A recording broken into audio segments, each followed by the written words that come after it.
Hello dear friends, आप सभी का कॉलेज शिक्षा विभाग राजस्थान के द्वारा आयोजित ज्ञान दूत सेकेंड में आप सभी का स्वागत है। इसके अंतर्गत हम स्नातक कक्षाओं के लिए विभिन्न प्रकार के वीडियोस में आपको देखने को मिलेंगे। Today we are discussing about the plasma membrane.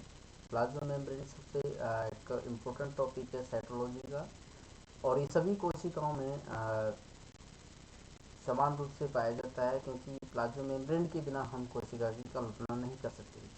प्रत्येक प्रकार की जो कोशिका है, इवन जो डिफरेंट टाइप के जो सेल ऑर्गेनल्स हैं, उनकी सबके चारों तरफ जो आउटर मेम्ब्रेन आउटर जो बाउंड्री पाई जाती है, वो डिफरेंट टाइप की मेम्ब्रेनस सिस्टम के थ्रू जाती है। तो इसलिए हमें प्लाज्मा मेम्ब्रेन या मेम्ब्रेनस सिस्टम जो कोशिका का आता है, उसको समझना बहुत ज़रूरी है। Myself Dr. Lakhpat Meena from Government College, Savai Madhopur, and we are discussing about plasma membrane one by one. Plasma membrane को हम सेल मेम्ब्रेन के नाम से भी जानते हैं, और today we are discussing actually membranous system. जो मेम्ब्रेन सिस्टम जो पाया जाता है, वो किस तरह से कार्य करता है। जितनी भी कोशिका के अंतर्गत जितने भी आउटर और इनर एनवायरनमेंट है, उन सबको सेपरेट करने का कार्य मेम्ब्रेनस सिस्टम या प्लाज्मा मेम्ब्रेन के थ्रू होता है। बैक्टीरिया और प्लांट सेल में प्लाज्मा मेम्ब्रेन के बाहर की तरफ सेल वॉल भी पाई जाती है, जबकि प्लाज्मा मेम्ब्रेन जो है सभी ऑर्गेनेल्स में, सभी प्रकार के ऑर्गेनिज, वेदर प्रोकैरियोटिक और यूकैरियोटिक प्लांट्स और एनिमल्स, फंजाई, सब में कॉमन रूप से सभी कोशिकाओं के चारों तरफ पाई जाने वाली बाउंड्री है। प्लाज्मा मेम्ब्रेन में जनरली लिपिड बाइलेयर होती है, और इसके अंतर्गत कुछ प्रोटीन्स भी उसमें पाए जाते हैं। तो लिपिड और प्रोटीन्स के कॉम्बिनेशन से प्लाज्मा मेम्ब्रेन्स बनती है। और प्लाज्मा मेम्ब्रेन का जो मेन कार्य क्या होता है कि कोशिका को अपनी जो स्ट्रक्चर है उसको बनाए रखना होता है। इसके अलावा जो मटेरियल है, ऑब्वियसली जब वो उसकी बाउंड्री है तो उसी को पार करके अंदर और बाहर जा सकेंगे। इसके अलावा जो कोशिका के अंदर भी बहुत सारे सेल ऑर्गेनल्स वगैरह ये बनते हैं। तो अंदर के जितने भी पार्टीशंस होते हैं कोशिका के अंदर, जितने भी मॉलिक्यूल सेल ऑर्गेनल्स रहते हैं, वो भी डिफरेंट टाइप की मेम्ब्रेनस सिस्टम के थ्रू वो बने हुए रहते हैं। इसलिए मेम्ब्रेन को समझना हमारे लिए बहुत ज़्यादा इम्पोर्टेंट है। इसके बिना हम कोशिका की स्ट्रक्चर को नहीं समझ पाते हैं।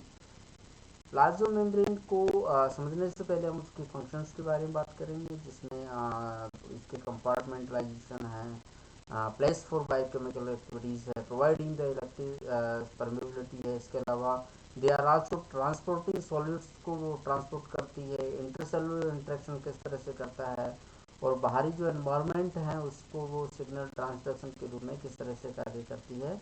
इसके अलावा प्लाज्मा मेम्ब्रेन एनर्जी या मेम्ब्रेन जो होती है, वो एनर्जी प्रोडक्शन में सबसे इम्पोर्टेंट रोल अदा करती है, जो फोटोसिंथेसिस और रेस्पिरेशन में हम पढ़ते हैं।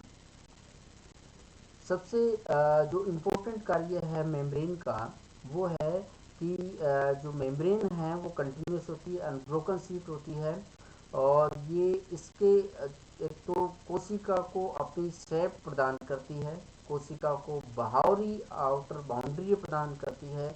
इसके अलावा कोशिका के अंदर डिफरेंट टाइप के जो सेल ऑर्गेनल्स हैं, ये भी डिफरेंट टाइप की मेम्ब्रेन से मिलकर के बने होते हैं, चाहे वो एंडोप्लाज्मिक रेटिकुलम है, चाहे वो राइबोसोम्स हैं, या फिर माइटोकॉन्ड्रिया है, न्यूक्लियस है। न्यूक्लियर में डबल मेम्ब्रेनस सिस्टम होता है, माइटोकॉन्ड्रिया में डबल मेम्ब्रेनस सिस्टम होता है। इस तरह से क्लोरोप्लास्ट में डबल मेम्ब्रेनस सिस्टम होता है, जबकि जो एंडोप्लाज्मिक रेटिकुलम है उसमें सिंगल मेम्ब्रेनस सिस्टम से ये इनक्लोज रहते हैं मटेरियल। ठीक है। तो जो मेम्ब्रेन है, मेम्ब्रेनस सिस्टम से ही सारी पूरी कोशिका की अंदर की जो आर्किटेक्चर है कोशिका का, सारा मेम्ब्रेनस सिस्टम से ही बना हुआ रहता है। इसके अलावा जो मेम्ब्रेन होती है, वो उसका सबसे एक इम्पोर्टेंट है कि डिफरेंट टाइप की जो बायोकेमिकल जो रिएक्शंस होती है उसके लिए आधार प्रदान करती है प्लाज्मा मेम्ब्रेन। और इसके तीसरा जो कार्य है वो it's providing the selective permeable barrier. Selective मतलब ऐसा नहीं है कि हर कोई मॉलिक्यूल्स अंदर बाहर आ सकता है। ये डिफरेंट जो मॉलिक्यूल्स हैं, स्पेसिफिक मॉलिक्यूल्स को ये अंदर बाहर आ जा सकते हैं थ्रू द प्लाज्मा मेम्ब्रेन, इसलिए इसको हम सेलेक्टिव परमेबल चयनात्मक पारगम्य के नाम से इसको जानते हैं। और जो मॉलिक्यूल्स लिपिड में सॉल्युबल्स होते हैं और उनकी जो मॉलिक्यूलर वेट कम होता है वो आसानी से पास हो जाते हैं क्योंकि मेम्ब्रेन में वो डिजोल्व हो जाते हैं। लेकिन जो ऐसे मॉलिक्यूल जो लिपिड में सॉल्युबल नहीं होते हैं वो कोशिका के बाहर ही रह जाते हैं। इसके अलावा जो नॉन लिपिड सॉल्युबल मॉलिक्यूल्स उनको डिफरेंट टाइप के जो ट्रांसपोर्टर है थ्रू द प्रोटीन के जो चैनल्स उसके थ्रू कोशिका के अंदर भेजा जाता है। और चौथा है इसमें सबसे इम्पोर्टेंट है ट्रांसपोर्टिंग सॉल्यूट्स। ट्रांसपोर्टिंग जो सॉल्यूट्स है सॉल्यूशन का वो कोशिका में किस तरह से होता है, इसमें प्लाज्मा मेम्ब्रेन का बहुत बड़ा रोल है। और जो सॉल्यूट्स का जो ट्रांसपोर्ट होता है जिनकी मॉलिक्यूलर वेट कम होता है, जिनकी साइज कम होती है, वो सिंपल डिफ्यूजन माध्यम से लो कंसंट्रेशन से हायर कंसंट्रेशन की तरफ मूव कर जाते हैं। कुछ ऐसे मॉलिक्यूल्स होते हैं जो बल्क में जाते हैं थ्रू द डिफरेंट टाइप के जो प्रोटीन चैनल्स हैं उसके थ्रू वो अंदर जाते हैं। तीसरा जो मैकेनिज्म है ट्रांसपोर्ट का वो फैसिलिटेड डिफ्यूजन से, इसमें ये सिम्पोर्ट भी हो सकता है और ये एंटीपोर्ट भी हो सकता है। सिम्पोर्ट में एक मॉलिक्यूल्स अंदर जाएगा, इसी के साथ में दूसरा मॉलिक्यूल जाएगा। एंटीपोर्ट में एक मॉलिक्यूल्स बाहर जाएगा, एक मॉलिक्यूल्स अंदर जाएगा। तीसरा जो चौथा जो इम्पोर्टेंट है ट्रांसपोर्टिंग का मैकेनिज्म वो है एक्टिव ट्रांसपोर्ट। एक्टिव ट्रांसपोर्ट में क्या एक्चुअली एटीपी का उपयोग किया जाता है और इससे एटीपी को उपयोग करके ऐसे मॉलिक्यूल्स इनको कंसंट्रेशन के अगेंस्ट इसको भेजा जाता है। That means higher concentration lower concentration, higher concentration से लोअर कंसंट्रेशन की तरफ इसको भेजा जाता है। लेकिन इसमें एटीपी का उपयोग होता है, मतलब एनर्जी की इसमें रिक्वायरमेंट रहती है। नेक्स्ट जो कार्य है वो प्लाज्मा मेम्ब्रेन का वो है responding to the external sign. इसमें चूंकि हम ये जानते हैं कि प्लाज्मा मेम्ब्रेन कोशिका की सबसे आउटरमोस्ट बाउंड्री है, तो ये एक सिग्नल ट्रांसडक्शन जो मैकेनिज्म है उसमें बहुत बड़ा रोल अदा करती है। मेम्ब्रेन में क्या है कि रिसेप्टर होते हैं जिनको स्पेसिफिक मॉलिक्यूल्स या रिगेंट्स के नाम से जानते हैं। जब भी कोई बाहरी मॉलिक्यूल्स कोशिका पे आकर के टकराता है तो सबसे पहले ये जो स्पेसिफिक मॉलिक्यूल्स रिगेंट्स होते हैं ये उस मॉलिक्यूल्स को आइडेंटिफाई करते हैं। फिर उसके आइडेंटिफाई करने के बाद में उसी के अगेंस्ट सेकेंडरी मैसेंजर कुछ साइटोप्लाज्म में प्रोड्यूस होता है। ये सेकेंडरी मैसेंजर जैसे साइक्लिक एएमपी ये वगैरह ये क्या करते हैं फिर मूव करके कुछ न्यूक्लियस के अंदर जाते हैं। न्यूक्लियस के अंदर स्पेसिफिक जो जीन्स हैं उसको या तो एक्टिवेट करते हैं या उसको इनहिबिट करते हैं। एक्टिवेट इनहिबिट का मतलब है स्पेसिफिक प्रोटीन का या तो प्रोडक्शन होगा या उसका इनहिबिशन होगा। तो इस तरह से जो प्लाज्मा मेम्ब्रेन है वो सिग्नल ट्रांसडक्शन में भी बहुत इम्पोर्टेंट रोल अदा करती है। इसके अलावा जो प्लाज्मा मेम्ब्रेन है वो चूँकि आउटरमोस्ट बाउंड्री है, इसलिए एक कोशिका से दूसरी कोशिका जब कनेक्ट होती है तो ऑब्वियसली उसमें प्लाज्मा मेम्ब्रेन का बहुत बड़ा रोल होता है। और वो एक कोशिका से दूसरी कोशिका से डिफरेंट किस तरह से वो इंटरेक्शन करती है, इसमें प्लाज्मा मेम्ब्रेन सबसे इम्पोर्टेंट होती है। जैसे सेल वॉल में है थ्रू द प्लाज्मोडेस्माटा पूरी कोशिका का साइटोप्लाज्म दूसरी साइटोप्लाज्म आसानी से आ जा सकता है और एक चैनल का निर्माण करते हैं जिसके प्लाज्मोडेस्माटा के नाम से हम जानते हैं। इसके अलावा जो नेक्स्ट जो कार्य है प्लाज्मा मेम्ब्रेन का वो है energy transduction. Energy transduction that means energy का प्रोडक्शन।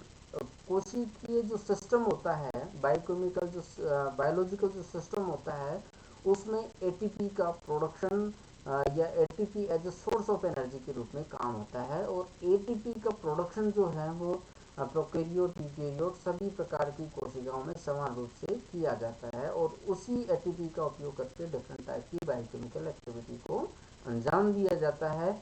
और ये जो एनर्जी का प्रोडक्शन है दैट मीन्स एटीपी का जो प्रोडक्शन है वो एटीपेज सिंथेज नामक जो एंजाइम्स है उसकी सहायता से ये होता है। और ये प्रोकैरियोटिक और ब्लू ग्रीन एल्गी में ये प्लाज्मा मेम्ब्रेन पर इनका प्रोडक्शन होता है। इसके अलावा जो यूकैरियोटिक जो सेल्स हैं उसमें इनर मेम्ब्रेन ऑफ माइटोकॉन्ड्रिया और थाइरोइड मेम्ब्रेन ऑफ क्लोरोप्लास्ट में भी एटीपी का प्रोडक्शन होता है, जैसा कि आप यहाँ पर ये देख सकते हैं इसमें। और ये इसमें ये जैसे ये क्लोरोप्लास्ट है, क्लोरोप्लास्ट की थाइलिकोइड मेम्ब्रेन है। इस थाइलिकोइड मेम्ब्रेन पर ये एटीपेस मॉलिक्यूल्स ये अटैच्ड रहते हैं, जहाँ पर ये एटीपी का प्रोडक्शन करते हैं। तो ये मेम्ब्रेन क्या करता है, मेम्ब्रेन इसको आधार प्रदान करता है जिससे एटीपी इस पर लगा हुआ रहता है। तो कुल मिलाकर के एनर्जी का जो प्रोडक्शन है, दैट मीन्स एटीपी का जो प्रोडक्शन है एक्सक्लूसिवली किस पे बेस्ड होता है, मेम्ब्रेनस सिस्टम पर ये बेस्ड रहता है। प्लाज्मा मेम्ब्रेन की स्ट्रक्चर के बारे में बहुत सारे मॉडल्स दिए गए। मॉडल्स जो बायोलॉजिकल सिस्टम है उसमें दिए जाते हैं। कोई भी थ्योरी है उसको सुलझाने के लिए उसको उपयोग में लिया जाता है। और क्योंकि प्लाज्मा मेम्ब्रेन ये तो पता चल गया था अर्ली 80s में कि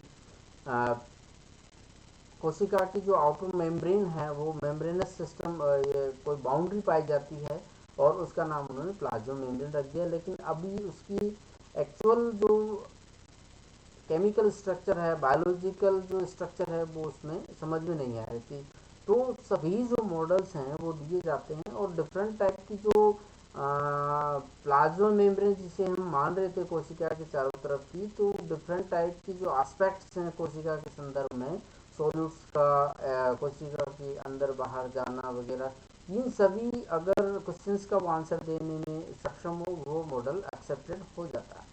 तो कोर प्लाज्मा मेम्ब्रेन के स्ट्रक्चर को समझाने में सबसे कुछ इंपॉर्टेंट मॉडल्स जिनका हम डिस्कशन करेंगे। सबसे पहले गॉर्टन और मेंडल का मेम्ब्रेन है।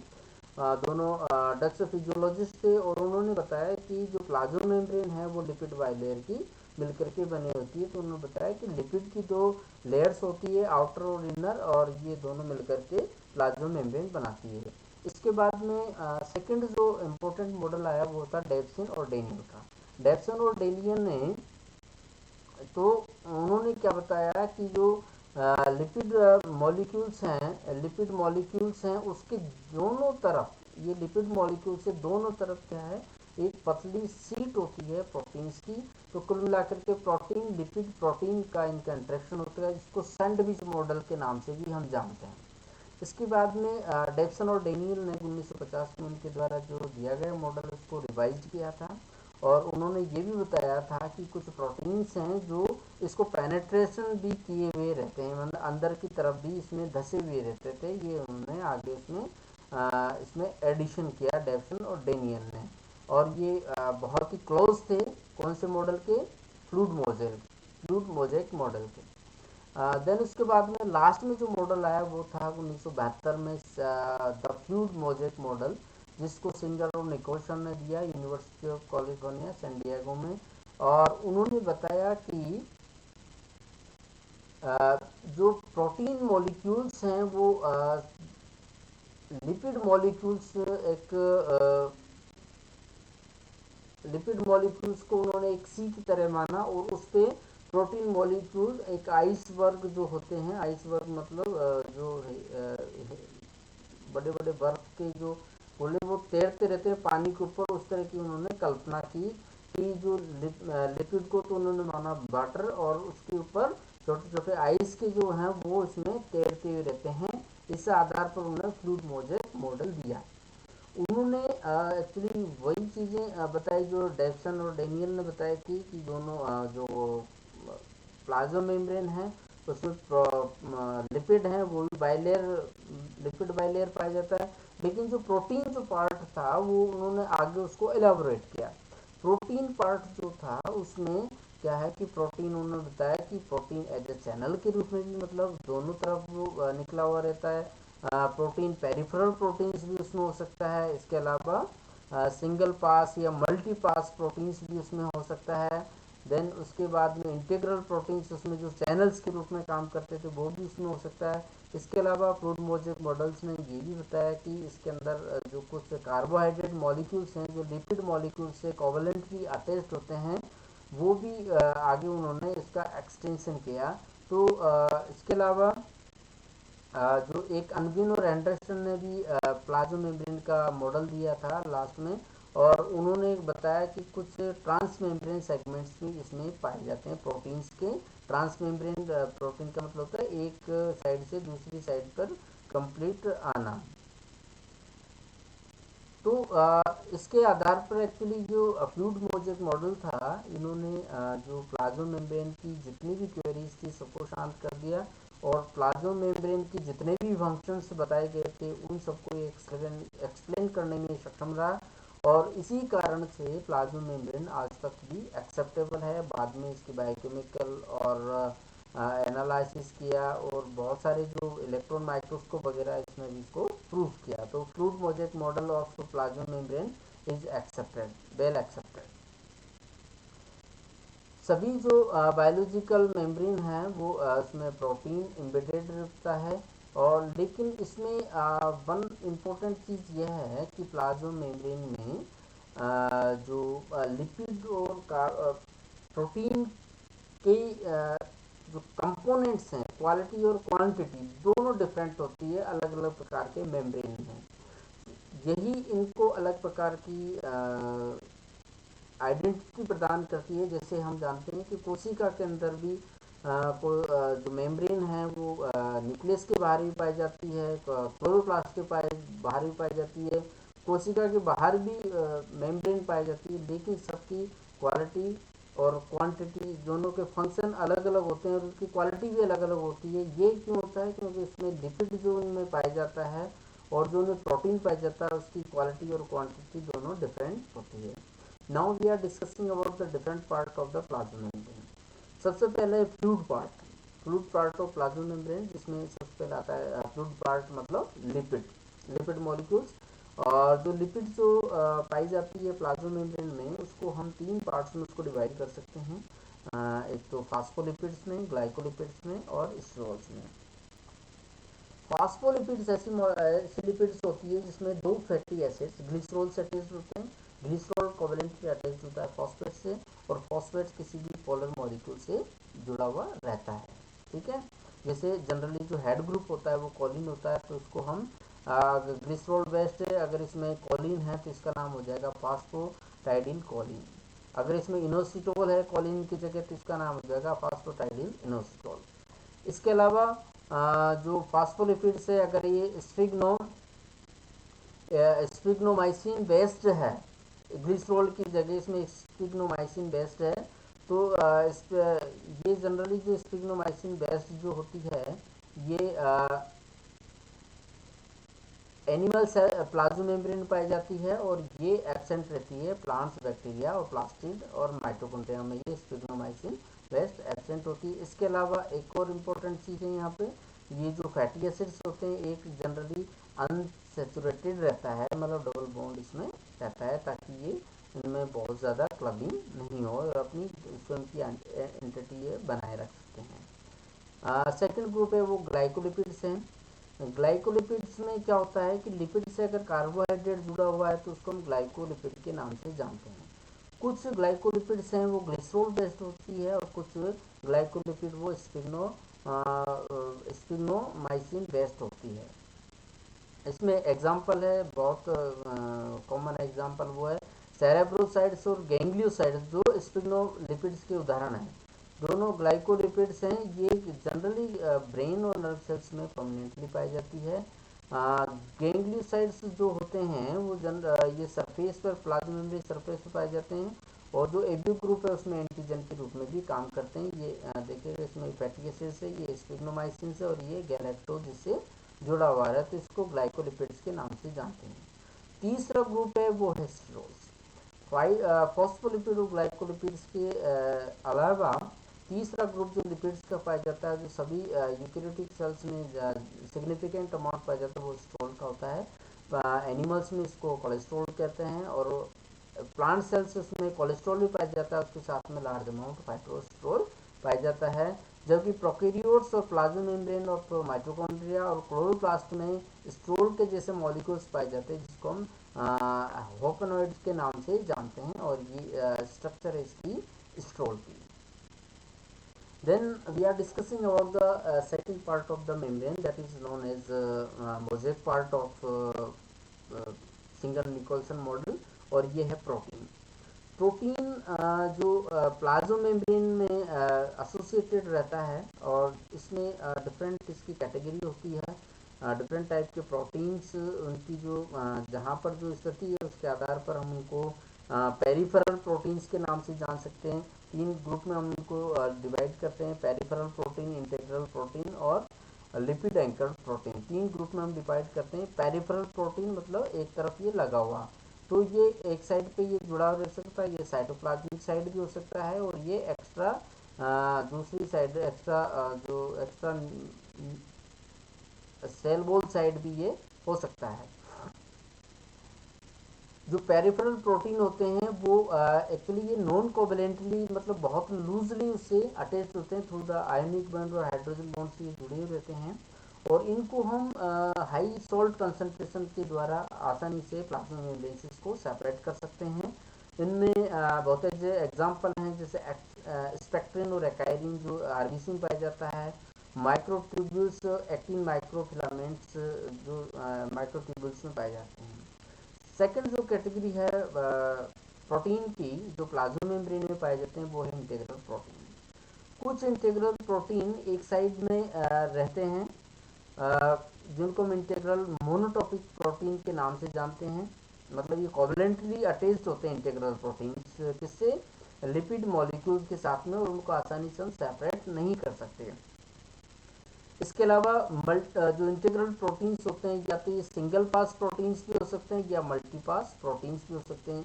मल्टी पास में भी ये मोनो न्यूक्लियोटाइड्स मतलब सिंगल न्यूक्लियोटाइड के बने हो सकते हैं, या मोर देन 2 न्यूक्लियोटाइड से ये मिलकर के बने हुए रहते हैं। तीसरा ग्रुप है जो है वो है लिपिड एंकर्ड ग्रुप। ये देखिएगा इसमें ये प्रोटीन्स इस पे किस तरह से अटैच होते हैं, ये सारे ये भी प्रोटीन्स है, दिस इज आल्सो प्रोटीन्स, ये मोनोटॉपिक पेरिफेरल प्रोटीन्स है, ये इंटीग्रल प्रोटीन्स हैं। लिपिड प्रोटीन्स क्या है, they are bound to the membrane surface by lipid molecules, to this they are covalently attach होते हैं। इसके अलावा protein these protein anchor to membrane both inside और आउटसाइड, दोनों साइड में ये पाए जा सकते हैं। The lipid which involve in inside outside interaction include the fatty acids, जिसमें मेरिस्टिक एसिड और पाल्मिटिक एसिड या prenyl group derived from the isoprenyl pathway इसमें इन्वॉल्व हो सकते हैं। इसके अलावा बहुत सारे जो लिपिड एंकर्ड प्रोटीन होते हैं ये एक्सटर्नल सरफेस पर प्लाज्मा मेम्ब्रेन पर जुड़े हुए रहते हैं, और ये डिफरेंट टाइप के सिग्नल के रूप में भी काम करते हैं। Thank you.